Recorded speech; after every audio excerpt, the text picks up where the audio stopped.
క్రీస్తునందు నా సాటి దేవుని కుటుంబ ప్రజలైన మీ అందరికీ దిద్దుబాటే సిద్ధపాటు అనే ఈ దేవుని ఆలోచన సభలో చేరినటువంటి టీవీ ద్వారా వింటున్న మన కుటుంబ సభ్యులందరికీ ప్రభువు పేరట సమాధానం దైవదేవుని కలుగునుగాక. లేఖనములలో జీవమున్నది, జీవము గల లేఖనములు మనకు పునరుద్ధాన ఫలమునిస్తున్నాయి. ఒక విశ్వాసిలో పునరుద్ధాన ఫలం ఉండాలి అంటే ఆ వ్యక్తిలో జీవము గల లేఖనం ఉండాలి.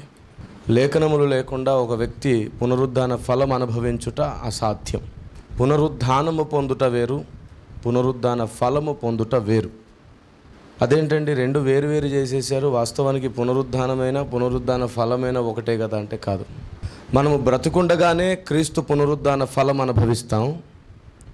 కడబూరం రోగినప్పుడేమో మన శరీరం పునరుద్ధానం పొందుతుంది. ఇవి రెండు వేరు వేరు కాలాల్లో వేరు వేరు ఘట్టాల్లో జరగవలసిన దైవ నియమం. బ్రతుకుండగానే పునరుద్ధాన ఫలం ఎలా పొందుతాం అంటే భక్తి యొక్క శక్తిని ఆశ్రయించినప్పుడు మనకు పునరుద్ధాన ఫలం అనేది కలుగుతుంది. పునరుద్ధానము వలన కలిగేది ఏమిటంటే అధికారము. మరణం పైన అధికారం వచ్చింది ఆయనకి గెలిచిన తర్వాత. శక్తులపైన అధికారం వచ్చింది. ఆయన ఏ మహిమను విడిచిపెట్టి వచ్చాడో మరలా ఆ మహిమనంతా పొందుకున్నాడు. కనుక విశ్వాసి పునరుద్ధానము పొందుట ఎంత ప్రాముఖ్యమో అంతకంటే ముందు పునరుద్ధాన ఫలం అనుభవించుట అంతే ప్రాముఖ్యం. క్రీస్తు మన కోసమే మరణించాడు, తిరిగి లేచాడని నమ్మలేదనుకోండి, ఆ పునరుద్ధాన ఫలాన్ని మనం అనుభవించుటకు యోగ్యత సరిపోదు. క్రీస్తు చనిపోయాడు అని మాత్రమే నమ్మామనుకోండి, ప్రమాదమే. క్రీస్తు చనిపోవడం మాత్రమే కాదు, క్రీస్తు తిరిగి లేచాడు. అపోస్తులు ప్రవక్తలు క్రీస్తు మరణాన్ని కాదు ప్రచురం చేసింది, పునరుద్ధానమును కూడా ప్రచురణ చేశారు. అందుకే మనం ప్రభు భోజన సమయంలో ఏమని మాట్లాడుకుంటాం? మనం ఆయన మరణమును పునరుద్ధానమును ప్రచురణ చేయాలి. వాస్తవానికి రోమా దేశం కూడా యేసుప్రభు మరణాన్ని ప్రచురం చేసింది.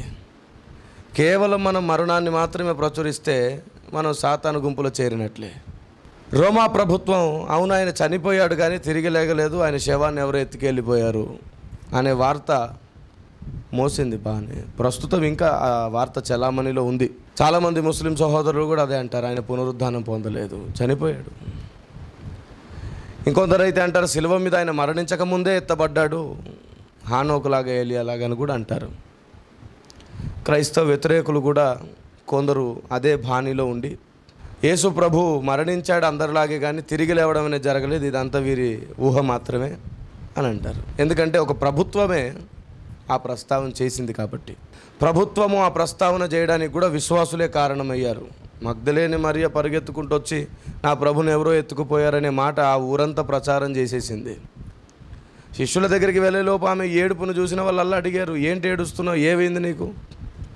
ఆమె ఒక్కతే కాదు, ఆమెతో పాటు ఇంకొందరు నా ప్రభుని ఎత్తుకుపోయారు, నా ప్రభుని ఎత్తుకుపోయారంటే శిష్యురాలు పలికిన మాటని ఇంకా మిగతా లోకం ఆటోమేటిక్గా నమ్మేస్తుంది. అలాగున విశ్వాసులలోనే కొంత తెలివి తక్కువతనం. తొందరపడి పాపము చేయొద్దంట. మనం భయపడి పాపము చేయకూడదు. తొందరపడి పాపం చేస్తాం, భయపడి పాపం చేస్తాం. ఏంటి పాపం అంటే? ఇంకా అందరికీ ఎంతసేపు పాపం అంటే దొంగతనం, వ్యభిచారం, మోసం, న్యాయం ఇవి వస్తాయి కాదు. అది మాత్రమే కాదు, దైవ చిత్తానికి వేరుగా మనం వెళ్ళే ప్రతి అడుగు కూడా సాతానుకు సహాయము, అది పాపము. లోక స్నేహము దేవుని దృష్టికి వైరం కదా, శత్రుత్వం. విశ్వాసి అయిన వాడు, శిష్యుడైన వాడు ఎక్కడ తొందరపడాలో, ఎక్కడ భయపడకూడదో, ఎక్కడ భయపడాలో ఇవి తెలుసుకొని ఉండాలి. వాస్తవానికి అవి తెలుసుకోలేకపోవడం వలన కూడా సంకల్పం పాడైపోతుంది, అది మహాపాపం. లేఖనములలో జీవమున్నది అంటాడు కదా, మీరు లేఖనములలో జీవమున్నదని వెతుకుచున్నారు. లేఖనములలో దేవుని ఆత్మ కూడా ఉన్నది. ఎందుకు లేఖనములో ఆత్మ ఉన్నది అంటే, లేఖనములలో ఆత్మ ఉండడానికి అత్యంత ప్రాముఖ్యమైన కారణం ఏమిటంటే, లేఖనం ఒకనాడు మరణించింది. ఆ మరణించిన లేఖనం మరల పునరుద్ధానం చెందుటకు పరిశుద్ధాత్మ లేఖనములలో ఉండాల్సి వచ్చింది. చూద్దాం పరిశుద్ధ బైబిల్ గ్రంథంలో నుండి అపోస్తుల కార్యములు 2:23 చూడండి. దేవుడు నిశ్చయించిన సంకల్పమును ఆయన భవిష్యత్ జ్ఞానమును అనుసరించి అప్పగింపబడిన ఈయనను మీరు దుష్టుల చేత సిలువ వేయించి చంపితిరి. మరణము ఆయనను బంధించి ఉంచుట అసాధ్యము కనుక దేవుడు మరణ వేదనలు తొలగించి ఆయనను లేపెను. దేవుడు మరణ వేదనలను తొలగించి ఆయనను లేపెను. మరణం ఆయనను బంధించి ఉంచుట అసాధ్యం. ఎందుకు అసాధ్యం? ఇప్పుడు క్రీస్తు దైవత్వం అంతా ఎక్కడుంది? పైనుంది, తండ్రి దగ్గర ఉంది. మహిమనంతా విడిచొచ్చాడు. ఇక్కడ సామాన్య మానవుడు కదా, రిక్తుడు అంటే ఇంకా టోటల్గా మానవుడే. కానీ మనసులో దైవ సంకల్పం ఉంది కాబట్టి, తండ్రితో అటాచ్మెంట్ ఉంది కాబట్టి, సంపూర్ణ మానవుడిగా ప్రార్థన చేస్తూ ఒకవైపు మరోవైపు తండ్రితో అటాచ్మెంట్ ఉంటూ ప్రయాణం చేశాడు. తండ్రి నాయందు ఈ క్రియలన్నీ జరిగించాడు, నేను కాదన్నాడు. నిజమే, భూమి మీద ఉన్నప్పుడు ఆయన కేవలం మనిషి కాబట్టి ఆయనలో శక్తులు ఏమీ లేవు. ఆయనలో ఉన్న తండ్రి ఆ కార్యమంతా జరిగిస్తూ వచ్చాడు. ఇప్పుడు చనిపోయినప్పుడు పూర్తి మానవుడిగానే చనిపోయాడు కదా, ఆయనను బంధించి ఉంచుట ఎందుకు అసాధ్యమైంది? దేవుడు ఆయన్ని లేపినందుకు అసాధ్యమైందా? కాదు. ఆయన మానవుడిగా ఈ భూమి మీదకి వచ్చి మరణించకముందే ఆల్రెడీ ఒకసారి మరణించాల్సి వచ్చింది. ఆ సమయంలో ఆయన మీద ఇంకెప్పటికీ మరణం అనేదే ఏలడానికి వీలు లేకుండా పరిశుద్ధాత్ముడు ఆయనలోనికి వచ్చాడు. క్రీస్తు పరిశుద్ధాత్మ చేత పునరుద్ధానము చెందిన ఓ గడియ, ఓ ఘట్టం ఉండింది. అప్పటికి మనం లేం. అప్పటికి భూమి కూడా లేదు. అప్పటికి ఏ ప్రపంచము లేదు, దేవదూతలు కూడా లేరు. జగత్ పునాది వేయబడక మునిపే వధింపబడిన దేవుని. ఇప్పటివరకు ఆ వచనాన్ని చాలామంది సామాన్యంగా భావించారు. వధింపబడ్డామంటే నిజంగా కాదండి, మనసులో వధింపబడ్డాడంట. మళ్ళీ దీనికి వీళ్ళ లాజిక్ కూడా ఎత్తుకునే అవకాశం ఉంది. మేము దినదినము వధింపబడుచున్నామని అపోస్తులు అన్నారు కదా. నిజంగా వధించడం అంటే మెడ నిజంగానే తెగ నరుక్కోవడమా? అక్కడ నిజముగా వధింప జరగలేదు, ఇక్కడ నిజముగా జరగలేదు అంటారు. లేఖనములు కావాలనే దేవుడు ఇలా రాయించాడు. నేను చెప్తున్నాను, సొంత జ్ఞానాన్ని, సొంత బుద్ధిని, దేవుడిచ్చే ప్రత్యక్షతను కాకుండా, దేవుడు చెప్పాలనుకునేది కాకుండా, సొంత తెలివిని వాడే వాళ్ళందరూ బయటపడాలి, ఫిల్టర్ అయిపోవాలి, ప్రజలకు వారి మూర్ఖత్వాన్ని చూపించడానికి లేఖనములు ఇలా రాయబడ్డాయని సంవత్సరం పైన ఒకసారి నేను సందేశం ప్రత్యేకంగా చెప్పాను. లేఖనములలో జీవమున్నది, దేవుని ఆత్మ ఉన్నది, లేఖనములలో మర్మం ఉన్నది, లేఖనములలో పునరుద్ధాన శక్తి ఉన్నది. యోహాను సువార్త 11:25లో ప్రభువే ఓ మాట అన్నారు. ఆయన ఇంకా అప్పటికి మరణించలేదు. ఆయన అప్పటికి సజీవుడై ఉండగానే ఓ మాట అనేశాడు. ఏమన్నాడో చూడండి. అందుకు యేసు, పునరుద్ధానమును జీవమును నేనే, నా యందు విశ్వాసం ఉంచువాడు చనిపోయినను బ్రతుకును. రైట్. పునరుద్ధానమును జీవమును నేనే అంటున్నాడండి. అప్పటికి ఆయన చనిపోయాడా? పునరుద్ధానుడు అయ్యాడా?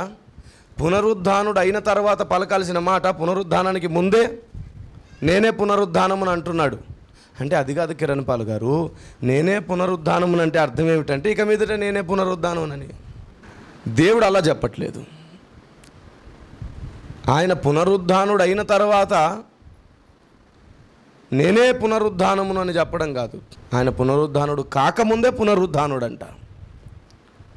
ఈ వచనం దేన్ని బట్టి నెరవేరుతుందంటే, జగత్ పునాది వేయబడక మునిపై ఆయన ఒకసారి వధింపబడ్డాడు. బలి నిజంగానే జరిగింది. ఎవరు బలి చేశారో తెలుసా? తండ్రి అయిన దేవుడే కుమారుణ్ణి వధించాడు. వధించడానికి ఇంకెవరు లేరు.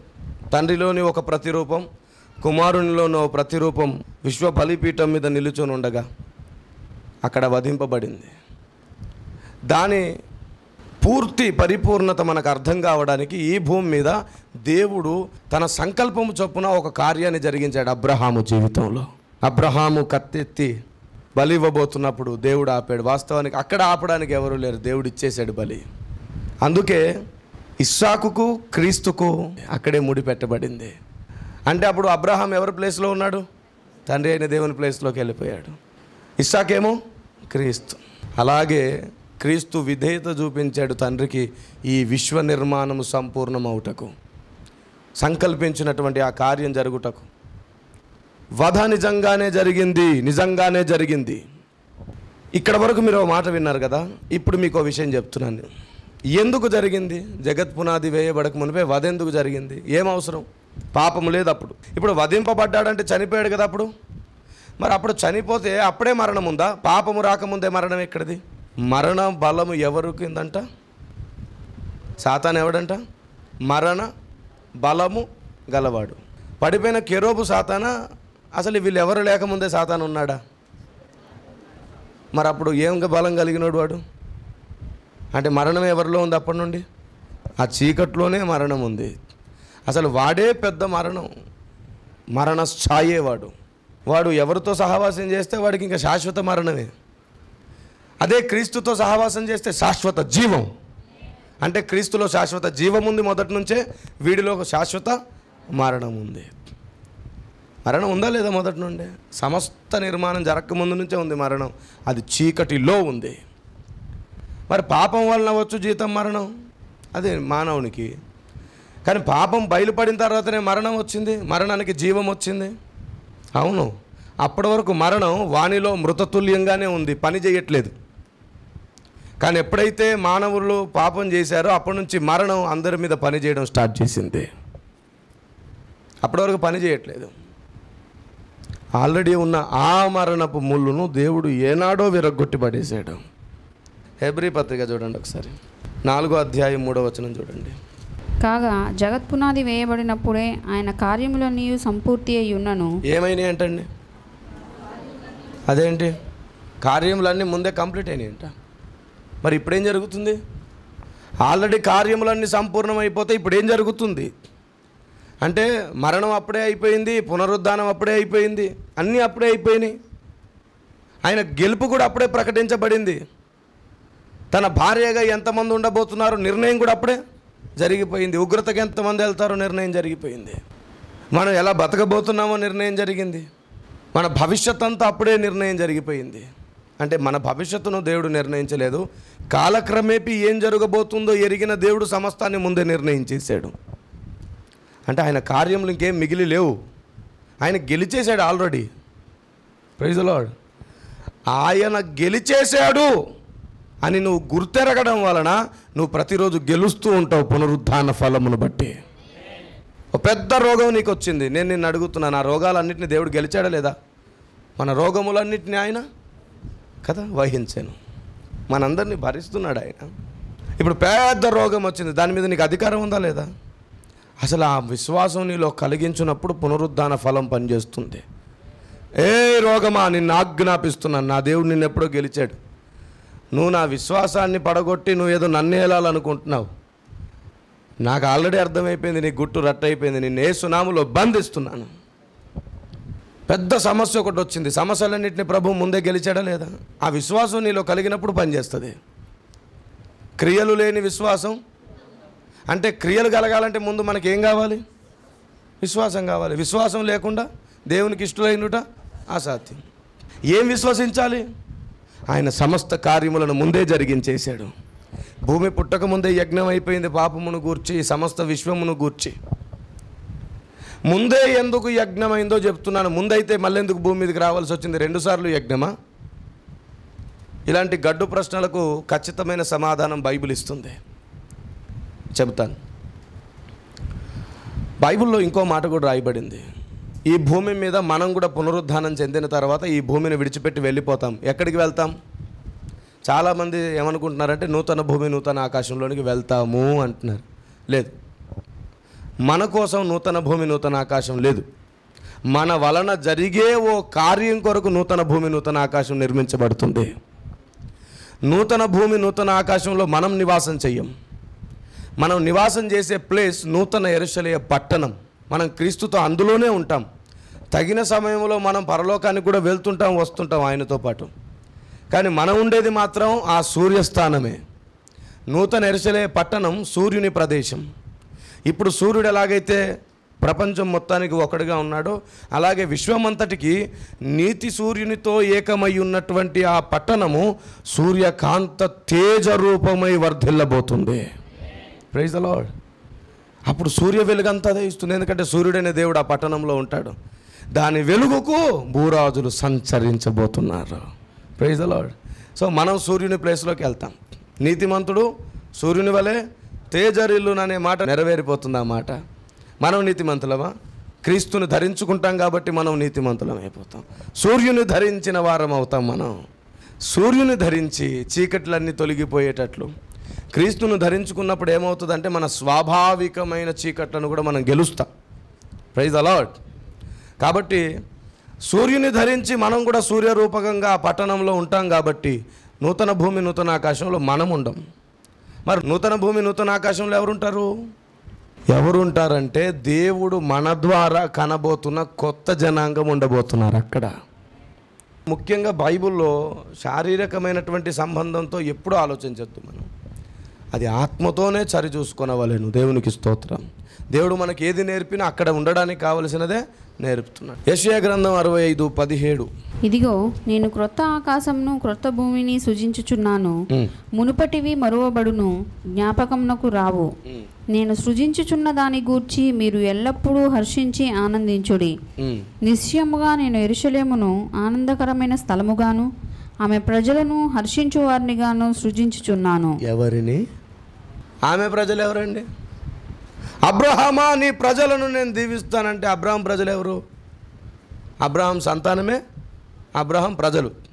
ఇక్కడ యెరూషలేము నూతన భూమి నూతన ఆకాశమును గూర్చిన ప్రస్తావన వచ్చినప్పుడు వచ్చింది అంటే ఇది భూలోక యెరూషలేం కాదు, దావీదు కట్టించుకున్న యెరూషలేం కాదు, క్రీస్తు కడుతున్న యెరూషలేం. అదే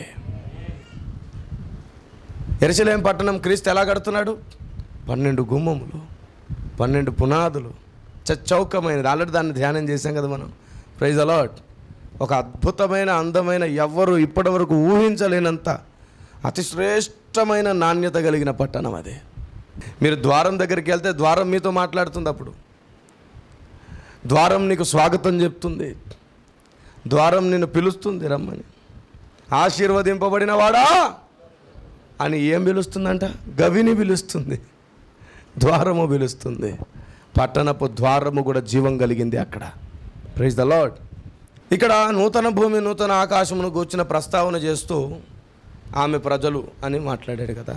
ఇదే యెషయా గ్రంథంలో చూడండి ఒకసారి 66:22.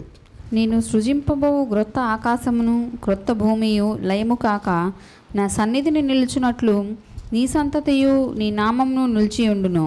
ఇదే యెహోవా వాక్కు. ఇక్కడ ఏం రాయబడ్డాడండి? మీరు దీన్ని గ్రహించారా? ఇక్కడ కూడా నూతన భూమి కొత్త భూమి కొత్త ఆకాశం గురించి మాట్లాడితే ఏమన్నాడు? నీ సంతతియు అన్నాడు. ఎవరి సంతతి అంట? సంఘానికి దేవుడు ఇవ్వబోయే సంతతి ఉంది, నిత్యము నిలిచే సంతతి అంట. ఇప్పుడు ఈ భూమి మీద ఏ సంతతి అయినా నిత్యము నిలుస్తుందా? అక్కడ ఇవ్వబోయేది నిత్యము నిలిచే సంతతి, వారికి మరణమే ఉండదు. Praise the lord. అలాగూ మన ద్వారా దేవుడు కొత్త జనాన్ని కనబోతున్నాడు, పుట్టించబోతున్నాడు. ఎట్లా పుట్టిస్తాడు? ఎలా పుట్టిస్తాడంటే లేఖనములు ఎవని యొద్దకు వచ్చినవాడు దైవములు అన్నప్పుడు ఆ దైవ స్థాయికి వెళ్ళినప్పుడు దేవుడు తన శక్తిని మనలో ఉంచి, తన పునరుద్ధాన ఫలమును మనలో ఉంచి, తన పునరుద్ధాన బలమును మనలో ఉంచి, తన అధికారమును మనలో ఉంచి మన నోటి మాటతో మనం జనులను కంటాం. Praise the lord. వాక్యం అర్థమైన తర్వాతనే జీవం పనిచేస్తుంది. అప్పుడే మనకు పునరుద్ధాన ఫలం కలుగుతుంది. లేఖనములే మనకు జీవాన్ని ఇవ్వబోతున్నాయి. అంత మాత్రమే కాదు, లేఖనములు మనకు అధిక మహిమను ఇవ్వబోతున్నాయి. మహిమ నుండి అధిక మహిమ అనేది ఎప్పుడు నెరవేరుతుంది? పాలలో నుండి బలమైన ఆహారంలోనికి వెళ్ళడం అన్నమాట. పాల లాంటి ఆహారం మహిమ. ఎందుకంటే పాల లాంటి ఆహారం తినేవాళ్ళు కూడా కొందరు పరలోక రాజ్యానికి వచ్చే అవకాశం ఉంది. కాళ్ళ స్థానంలో వాళ్ళు నీతి, యథార్థత, పరిశుద్ధత, వ్యక్తిగత జీవితం వీటిలో స్ట్రాంగ్గా ఉండి సత్యానికి విరోధులు అవ్వరు, కానీ అలాగని చెప్పి సత్యాన్ని పట్టించుకోరు. అందుకే కాలస్థానంలో ఉంటారు వాళ్ళు. ఇది సత్యమేనండి, గొప్పదండి, బాగుంది అంటారు, కానీ అలాగే ఉంటారు. దానికోసం వాళ్ళ ప్రయత్నం ఉండదు, దాన్ని ఇంకొకరికి చెప్పడం ఉండదు. వారు మాత్రం నమ్ముతారు కాబట్టి తమ మటుకు తామే రక్షింపబడతారు. కాలస్థానంలో ఉంటారు వాళ్ళు. పాలస్థానంలో కదా. ఇప్పుడు ఈ పాలస్థానంలో ఉన్న వాళ్ళు మహిమలో ఉంటారు. అధిక మహిమలో ఉండంటే సంపూర్ణత. అది మహిమ నుండి అధిక మహిమ, అధిక మహిమేమో సంపూర్ణత. అందుకే ఉన్నాడు మూలోపదేశములను మాని సంపూర్ణమవుటకు. సంపూర్ణత అనేది అధిక మహిమ అంటే దాని అర్థం ఏమిటి? బలమైన ఆహారము. Praise the lord. ఈ బలమైన ఆహారము వలన మనకు పునరుద్ధాన ఫలము కలుగుతుంది. దేవునికి స్తోత్రం. తలస్థానపు జ్ఞానం కలుగుతుంది. మీకు ఇక్కడే తలస్థానం అనగానే నేను మోషే తల గురించి మాట్లాడాల్సి వస్తుంది. మోషే ముఖము, తన చర్మము ఎలాగైతే తేజోమయమైందో అలాగే లేఖనములలో దేవుడు దాచిన మహిమను మనం ఎప్పుడైతే తెలుసుకుంటామో, ఆ జ్ఞానం ఎప్పుడైతే మనం నేర్చుకుంటామో, దేవదూతలు కూడా మన ముఖాన్ని చూడలేని ఒక ఘట్టం రాబోతుంది.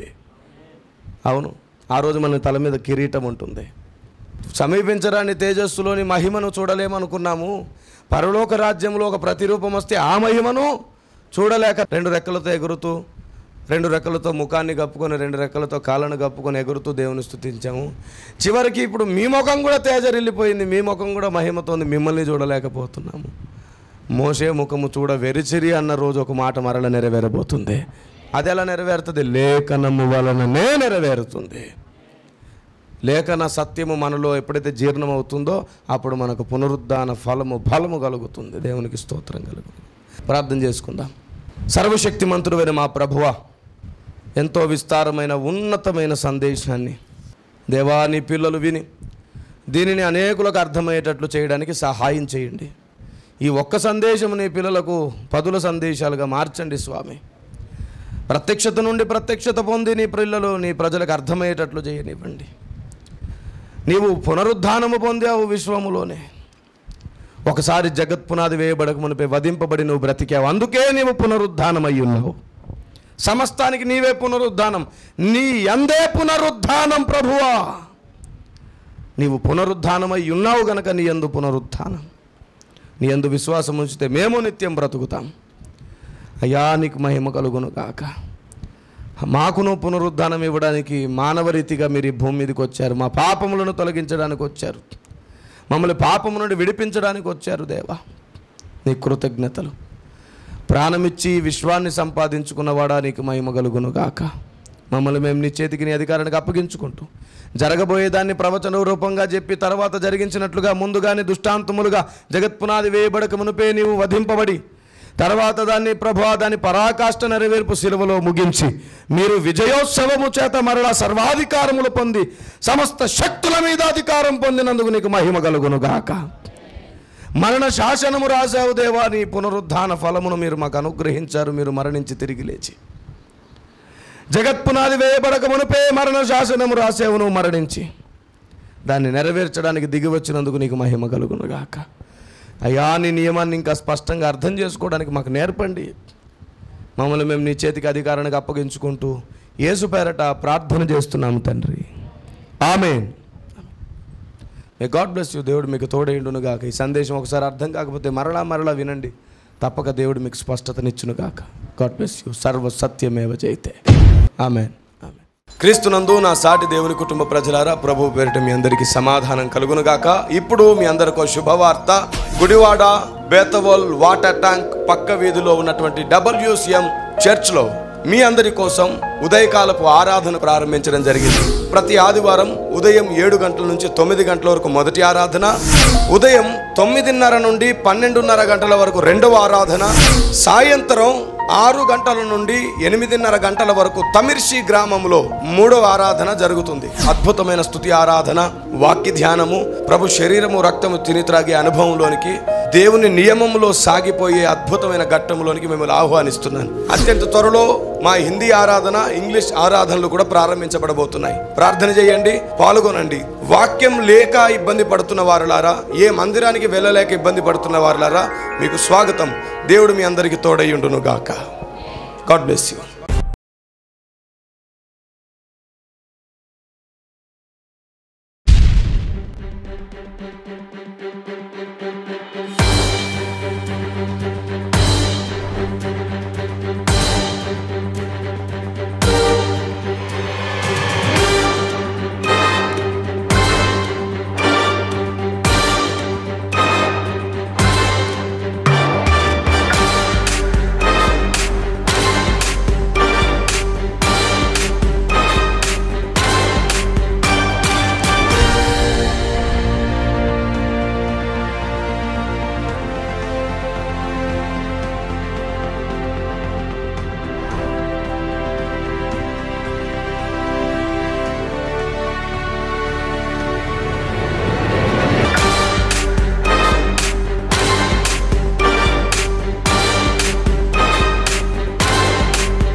చీకటిలో క్రైస్తవం